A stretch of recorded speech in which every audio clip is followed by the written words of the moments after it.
always try to build up a very solid foundation of digital marketing, which is then more of a craft with a higher likelihood to actually bring success in the end. Speaking of growth, how does your typical customer profile look like? What most of the clients have in common is that they have one specific growth challenge that they can't solve by themselves. Then we come in with a full team and apply our methods and frameworks and make it most of the time quite successful. How does a sustainable growth strategy look right now? Don't get too addicted on pure performance budgets. They get too addicted to it, too dependent on it, that they don't start any other activities on the side to it. Do you think the future is more about building systems instead of thinking just channel by channel? So we're just thinking, okay, what is relevant to them? What is the information that they would like to receive about this? Once we have kind of defined it, then you can think in the different channels and adjust the content specifically to the channels.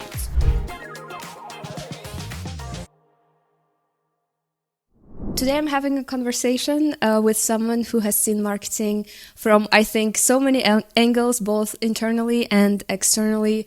You know, you've seen it at Auto 1 or Auto 1 and then Dr. Smile, and now you're building your own marketing agency. Would you like to maybe introduce yourself, in your own way? Yes, thank you very much. Thank you for having me. I'm Lucas, and as you already said, I'm currently building up my own agency called Altitude.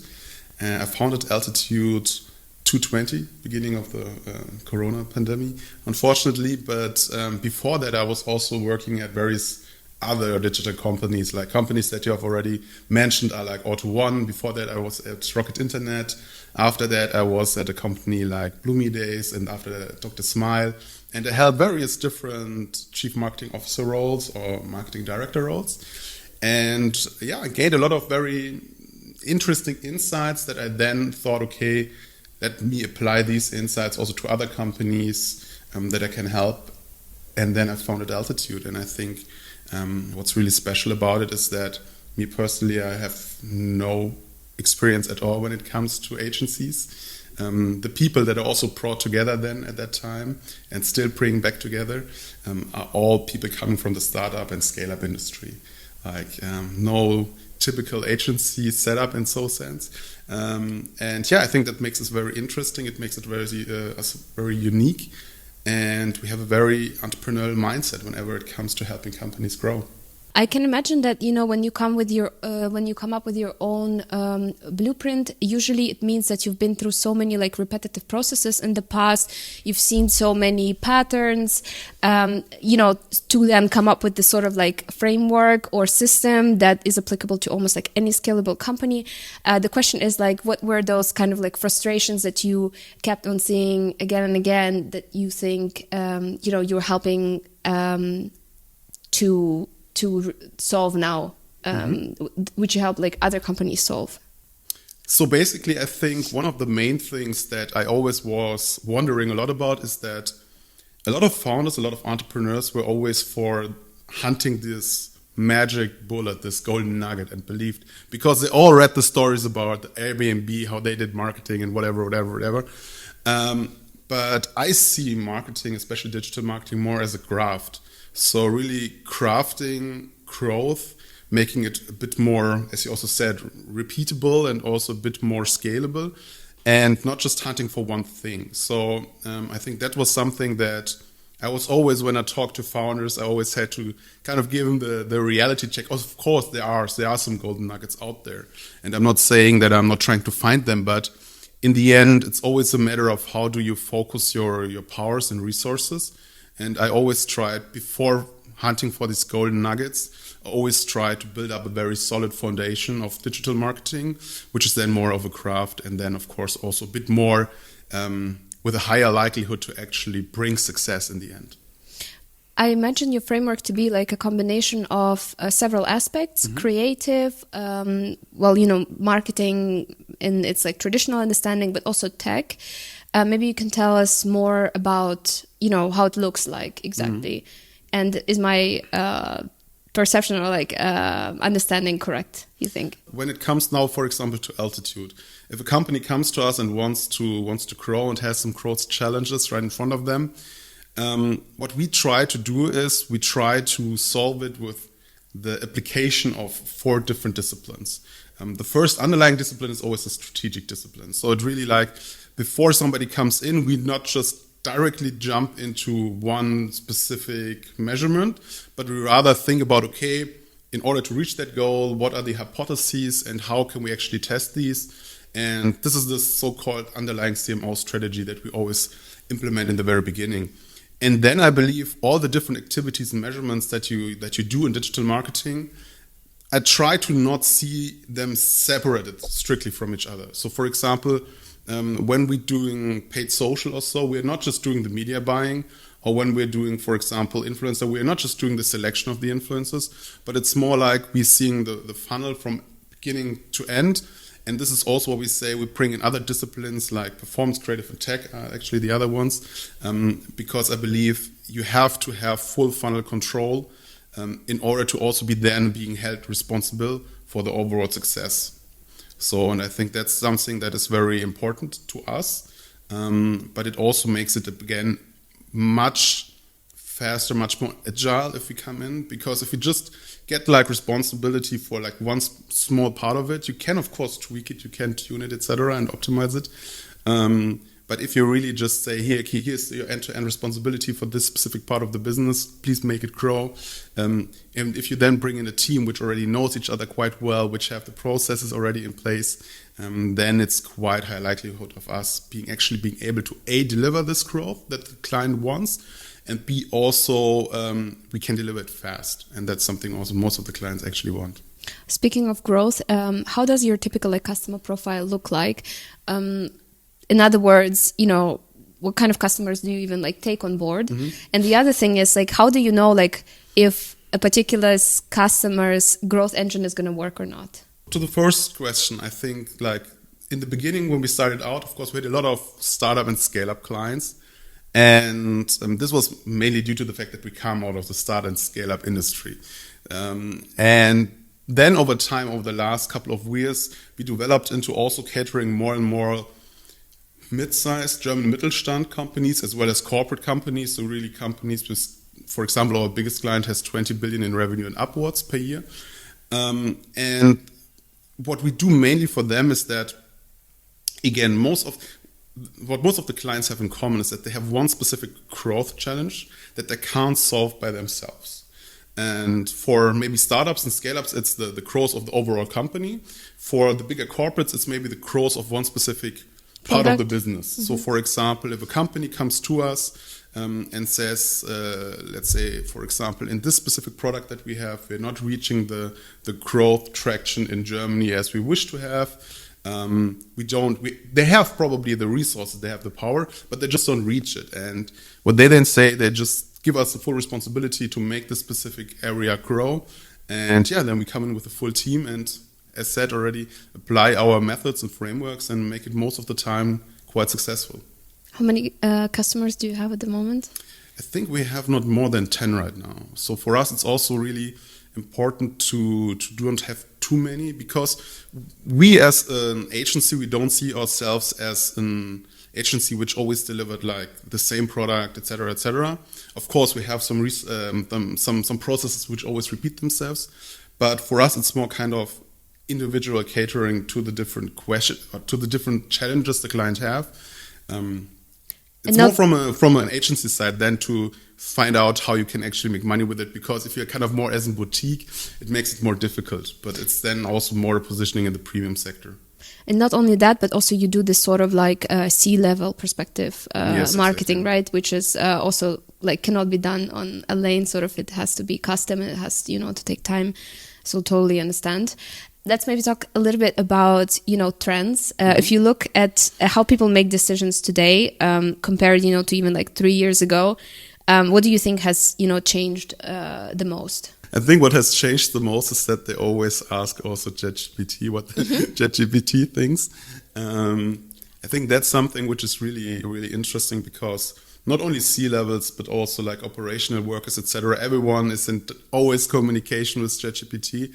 And I think it can be sometimes very helpful, but it can also be sometimes very dangerous, because what I especially see when it comes, I also use it, of course, right? But I think it always depends a bit on the input that you give these LLMs.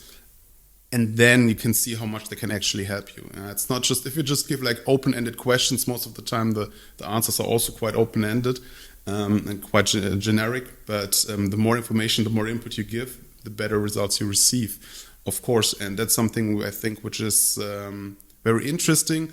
But yeah, we always see like people also coming to us telling us, yeah, for example, for us, we also do some quite good content marketing, I would say, at Altitude. So, for example, we also are currently found for certain questions on ChatGPT. Mm-hmm. So that's also cool, because then if people see ChatGPT as their personal consultant, and one C-level asks, hey, what is the kind of agency that can help me to grow digitally in this specific area? And ChatGPT says, talk to Altitude, then it's a good thing. It's a good conversation starter. So you're basically saying that now we have to make ourselves visible, not to the customer directly, but to AI, basically. I think that's just something that is also very important, yes. Yeah. Did you hear about the integration of ChatGPT and Shopify? Not yet. What is it? I just was listening to a podcast this morning. Haven't digged into it yet, but the idea is you can now sort of like ask about products in ChatGPT, and it's going to give you the direct link to the purchase. Yeah. I think Google has something similar already as well, but I feel like this is not yet like so much so commonly used, but it's going to be exactly what you're basically saying, but you're talking about it like more on a B2B level, right? But I think it's also going to be I mean, in general, of course, the whole topic of geo, it's called like the visibility, like the search engine optimization, so called for the LLMs. It's super important. We also do this not only for us ourselves, but also helping other companies actually implementing this in their overall search strategy right now. Mm-hmm. Even though your customers probably are not struggling with budget, I'm still going to ask this question. Of course, everyone is. You know, with the acquisition costs rising and, you know, attention dropping at the same time, what do you think, like, how does a sustainable growth strategy look right now? Like, what do you think founders of scaling consumer brands should pay attention to? The most important things is, and it always sounds very obvious, but a lot of the time the obvious things are not the things that are always done in the perfect way. The most important thing is always have, first of all, your data straight, that if we talk about customer acquisition cost, that you can really tell me down to the euro level, okay, what it really is. Because a lot of the founders and also like traditional C-levels not always can. It seems surprising to you, to me, but if you go also in this more old school corporations where maybe the accounting, etc., is set up in a different way that it makes it hard for them to integrate all the digital costs, etc., they sometimes don't have these numbers. And of course, this is the first most important thing, that you have the numbers right. The second thing I believe is that don't get too addicted on pure performance budgets. Meaning, of course, if you would start up something new now and you would say, hey, I would like this business to grow very fast. Of course, performance marketing is one of the most important things for you, because you can just turn it on and then you would start seeing results tomorrow. Best case scenario. But this can also lead to some kind of addiction to it, because as soon as you turn it off, you don't see any more results. And some people, I call them, they get too addicted to it and too dependent on it, that they don't start any other activities on the side to it. And I believe that's something that is also something which is very, very important to consider. So whether it's branding activities, whether it's organic activities, I mean, content is super important still, and more important than ever right now. So that's also why you're doing this podcast.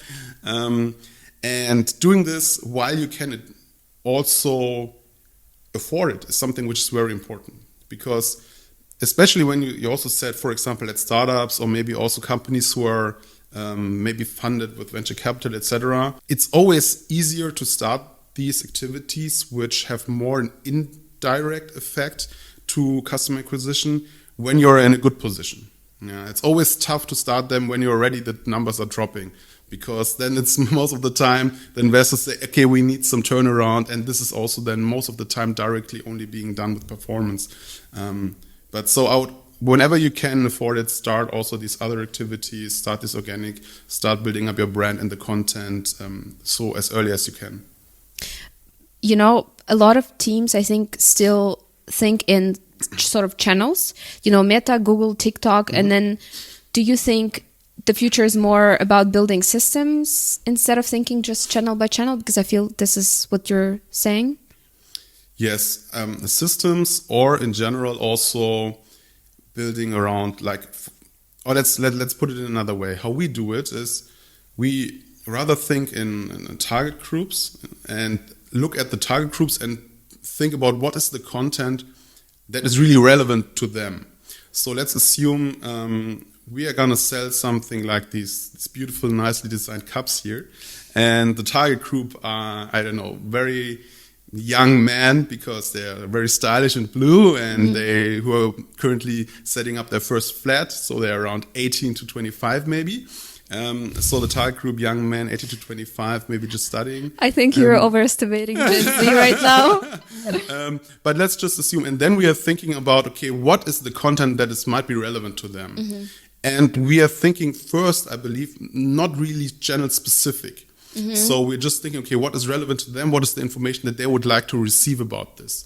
And once we have it noted down, and once we have kind of defined it, then you can think in the different channels and adjust the content specifically to the channels.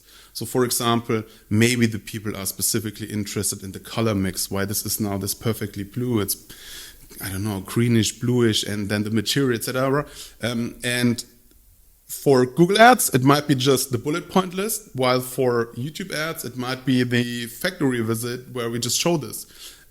So we rather look in relevant content concepts and then break it down per channel. I'm glad you like the cups because I picked them out. I will definitely buy them, yes. Cool. All right, let's maybe talk a little bit more about AI. I feel like we all feel that AI is reshaping the market and also reshaping marketing roles, really. We see fewer, junior positions, or at least this is what I see and also hear from my friends, more automation and higher expectations. How do you see marketing teams, evolving as AI takes over more tasks, especially like on the junior level? Do you see this dynamic in your own team? Yes, for sure. I mean, for us in general, we've always been a very senior company. But I believe, of course, that the first task that will always be being made obsolete, so to say, by AI are the more junior and tasks that, and honestly, most of the time these tasks make no fun to anyone, right? So, and I believe what will it lead to? It will lead to that, I think, the education and the onboarding of new employees, especially young employees, training programs have to being improved much more, because normally in the past, maybe juniors have spent their first 1-2 years in their career with the junior task and then learning on the job. And if their junior tasks are not there anymore, just they have to learn somehow still, right?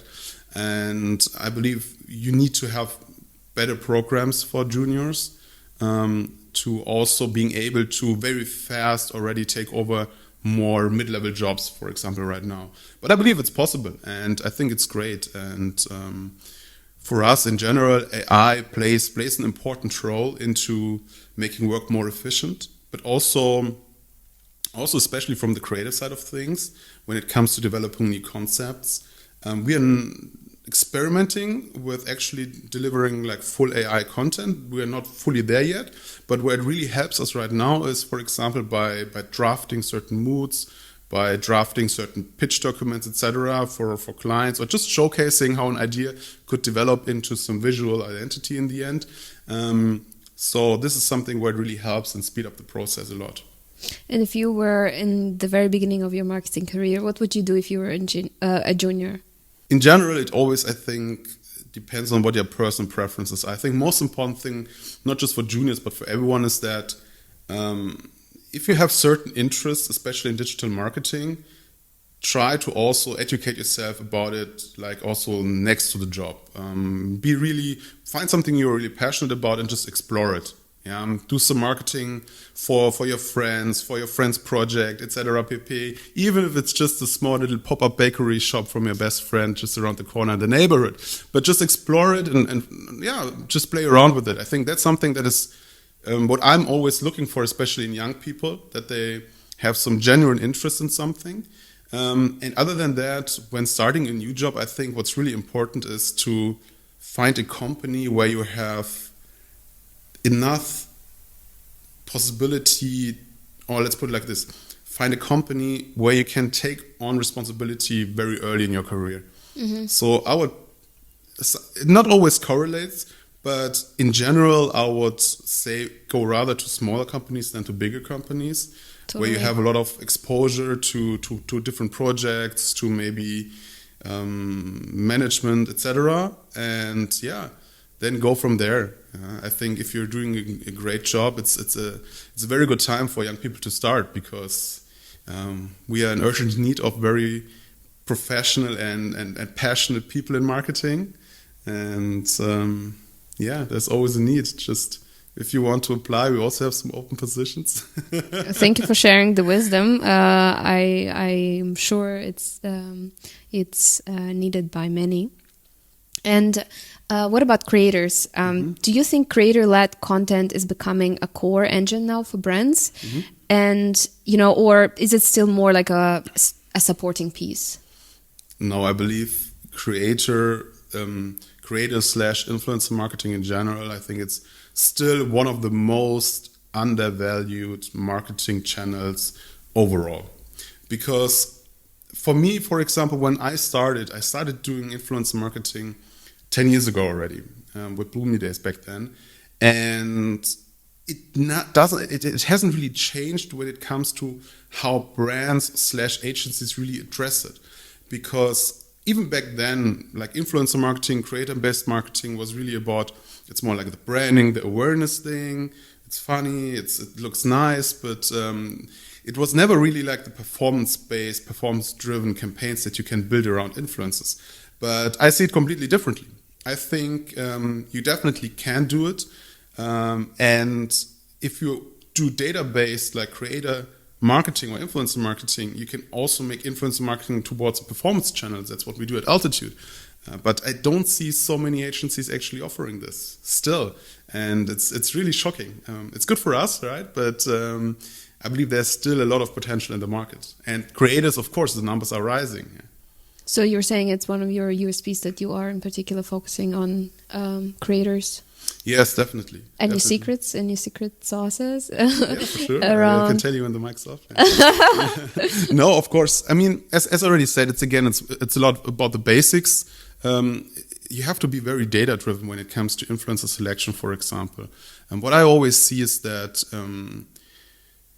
influencers are often being selected based on whether you like them or not as a brand. And of course, that is an important factor in the selection, but it shouldn't be the only one. And of course, then there are multi-levels that you can go down and analyze an influencer by the numbers.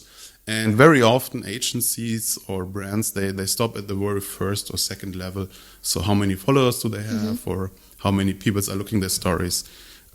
But I think what's even more important is that if you really think about what's your target group as a brand, and then just look down into the real insights of the influencers.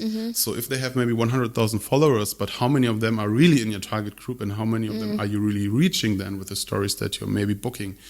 And only if you do this, you can then break down the overall price to your target group. And then maybe 100,000 follower influencer can be much better than a 2 million follower influencer, because the distribution loss you have with a 2 million follower influencer is much, much larger.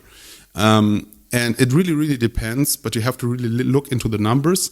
And since these numbers aren't public, like it's the insights of the creators themselves, so they have to share them with you. Most of the time with us, they do it with screenshots. So it's still a lot of manual work to read it out, to note it down. Of course, there's AI. Yeah, there's AI that we can use, for example, to actually extract the data. That's how we do it. But you always have to regularly do it to have the data up to date, because it's not publicly available. And there are no platforms that can actually give this to you. There are some that say they can, but that's most of the time it's just estimates. And only if you do this hard work by yourself with the data, then you can have very accurate assumptions and predictions towards the results of the campaigns. And that's in the end what helps, making it from a brand only channel to also a performance channel. Cool. Lucas, it's end of the year. I think a lot of people would like to hear sort of the forecast for 2026 from experts like you. Would you maybe fortune tell us what's coming and what's going to happen in 2026? One of the most important things is the whole disruption in the creative industry. So we already see it a lot that 10 years ago, like especially when it comes to content productions, they could, for the big corporates, they could easily range from 700,000 to 1 million plus easily, right? And nowadays it's much more easier getting done, and the speed is crazy fast, how the whole AI is developed in terms of quality and what you can actually do with them. So I believe this is something where it's really, really interesting to see how this will further develop and how much they will be implemented, right? Because most of the time it's not just about that 1 or 2 or 10 or 20 very good people in the field of AI can do crazy stuff with it, but it's more about when can the big mass of people do crazy stuff with it, because then it's going to really being applied in the whole field of agencies and marketing. So I believe there's going to be big disruption being in 2026. Other than that, I believe the whole topic of creator-based marketing is still something that also can develop much further. Just as I said, there's still a lot of room for or potential in general. And I always talked about it now as, hey, creator-based marketing can not only be brand, but also be performance. But I also believe that there can be a good mix between both, right? So because the bigger you get always when selecting influencers and creators, the more branding aspects you have automatically bought when you do a cooperation, right? Because they are then at some point so big that they have some branding effect on them. And now working or having companies think about these corporations from both sides, performance as well as brand, I think this is something that is really interesting and not a lot of companies do yet, because most of them, they think in separate budgets, brand and performance. But I believe this gets closer and closer. And yeah, I'm hoping to see also some development there in 2026. And for marketing leaders, for CMOs, for directors, your colleagues, what skill or what kind of mindset you think will define, the next generation of cool CMOs? One thing that is especially always important to me is that I always try to stay operational a little bit. Because especially if you have these big projects, right? If you have also bigger teams and your organization grows, whether it's in an agency or whether it's as a brand CMO, it's always tough because sometimes you only sit in meetings, right? You only talk in podcasts and you don't have so much time anymore to do operational work. But I believe because the times right now, they are so fast changing and there's every day there's something new. And as soon as you stop being like an operator and pausing this for like a year, you could already be like a very outdated CMO from 1 year from now if you just do nothing operational anymore. And that's why I always try to be operational every once in a while and really being actively involved in the projects. In my free times also, I'm still always passionate about some private projects myself, right? I'm just helping the gardener building up his own business on the side on the weekends. So I believe that's something which is really, really cool. And I always just can recommend to people because with these small little projects, you can always try yourself out, try something out, use like new technology, then you can then maybe use in the bigger projects and implement there. And yeah, just stay up to date. That's the most important thing right now. As someone who works deep down in the trenches of operations, I totally can confirm this because I think us who are actually doing the operations can understand sometimes the particularities of the business that is not kind of seen by management. But how would you do that? How would you practically do this? Or like in which form would a CMO or another kind of manager sometimes occasionally be operational? I mean, just pick out the projects that you like or that are in the scope that makes sense for you, and just take the role again, like the operational role. So me, myself, I also booked influencers in the past. I also called them. I also called with the managements, screamed at each other. Yeah, so no, you have to cut this out. No, but also uploading the ads, whatever. I think there's nothing worse than having a manager in the end that has no idea what he or she's talking about anymore. And that's something where you lose respect from the people that work for you or work in the teams that you lead, and B, you get really, really passed, especially nowadays, by other companies that are not doing this. So I believe that's something really, really important. And yeah, just stay operational every once in a while. If you had to summarize, your just overall growth philosophy in, let's say, one sentence, what would that be? It's always tough to summarize it in one sentence, but let me put it like this. I would say never settle. So what does that mean? So of course it's only mean in business purpose, yeah. So never settle, but never settle for like this one solution only, but always try to iterate, always try to find out, are there other ways how to do it? Are there better ways how to do it? And also, I mean with it, never settle for okay results in a way. So I always try to improve myself, always try to improve how we do things. I always challenge it.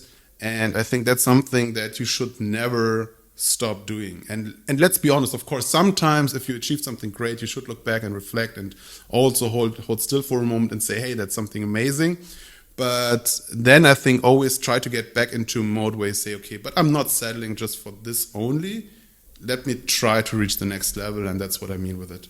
Lucas, where can we learn more about you? Where can we, see more of you talking, sharing your wisdom? Just like here, we want more of that. Yes, of course. First of all, of course, you can connect via LinkedIn. You can also maybe put it in the notes or so.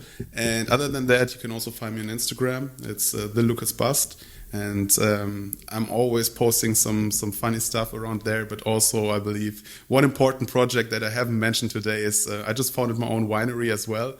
Wow. And you can also look out for this on Instagram. And there's also not just only business wisdom, but also wisdom about wine. So it's a good place to be. This was Lucas Bast, the co-founder and CEO of Altitude. Thank you very much. Thank you.